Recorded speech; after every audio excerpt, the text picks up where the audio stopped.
Hello guys, ഇന്ന് ഫൈസിയുടെ സ്കൂളിലെ annual day celebration ആണ് കേട്ടോ. അപ്പോൾ അവിടുത്തെ ഒരുക്കങ്ങളും കാര്യങ്ങളൊക്കെയാണ് ഈ കാണുന്നത്. ഈ ഒരു ഹാപ്പി ഇയർ എൻഡിങ്ങിൽ ടീച്ചേഴ്സിനും കുട്ടികൾക്കൊക്കെ അടിച്ചു പൊളിക്കാൻ കിട്ടിയ ഒരു അവസരമാണ് കേട്ടോ ഇത്. അങ്ങനെ അടിപൊളിയായിട്ട് എല്ലാവരും സുന്ദരന്മാരും സുന്ദരികളൊക്കെ ആയിട്ട് ഒരുങ്ങിയിട്ടുണ്ട്. ലാസ്റ്റ് ഇതിനൊക്കെ ശേഷം നമുക്ക് ഫോട്ടോ സെഷൻ വന്നിട്ടുണ്ട് ടീച്ചറും കുട്ടികളൊക്കെ ആയിട്ട്.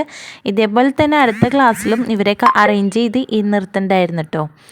അങ്ങനെ ഇതൊക്കെ കഴിഞ്ഞ് കഴിഞ്ഞിട്ട് നേരെ ഇവർ ലൈനാക്കി ഗ്രീൻ റൂമിലോട്ടാണ് കൊണ്ടുപോയത്. അവിടെ ചെന്നപ്പോഴാണ് നമ്മൾ ഒരുപാട് കോസ്റ്റ്യൂമിൽ ഒരുപാട് കുട്ടികളുണ്ടായിരുന്നു, വേറെ വേറെ കോസ്റ്റ്യൂമിലൊക്കെ ആയിട്ടാണ്. നല്ല ഭംഗിയുണ്ടായിരുന്നു എല്ലാവരെയൊക്കെ കാണാനായിട്ട്. അറബിക് ഡാൻസും ജോക്കർ ഡാൻസും ഒക്കെ സിനിമാറ്റിക് ഡാൻസൊക്കെ ആയിട്ട് എല്ലാവരും അടിച്ചു പൊളിച്ചിട്ടോ. ഫസ്റ്റ് ഉണ്ടായിരുന്നു ഫൈസിയുടെ പ്രോഗ്രാം. ഒട്ടും ലാഗുണ്ടായതുകൊണ്ട് വേഗം സ്റ്റാർട്ട് ചെയ്തു പ്രോഗ്രാമൊക്കെ. മോൻ എന്തായാലും അടിച്ചു പൊളിച്ച് ഡാൻസൊക്കെ കളിച്ചു. ഇതിന് ശേഷം ഇവർ ക്ലാസ്സിൽ കൊണ്ടുവന്നിട്ട് ഇവർക്കൊരു ജ്യൂസും സ്നാക്സും ഉണ്ടായിരുന്നു കേട്ടോ. ഇതിനൊക്കെ ശേഷം നമ്മൾ പിന്നെ എല്ലാ പ്രോഗ്രാമും കംപ്ലീറ്റ് ചെയ്തതിന് ശേഷമാണ് നമ്മൾ വീട്ടിലേക്ക് പോയത്. ഒരു നൈറ്റ് വൈബൊക്കെ അടിപൊളിയായിരുന്നു. നന്നായിട്ട് സ്കൂൾ ഡെക്കറേറ്റ് ചെയ്തിട്ടൊക്കെ ഉണ്ട്. അപ്പോൾ ഈ വീഡിയോ നിങ്ങൾക്ക് ഇഷ്ടപ്പെട്ട് കഴിഞ്ഞ് കഴിഞ്ഞാൽ ലൈക്ക് ചെയ്യുക, ഷെയർ ചെയ്യുക, സബ്സ്ക്രൈബ് ചെയ്യുക.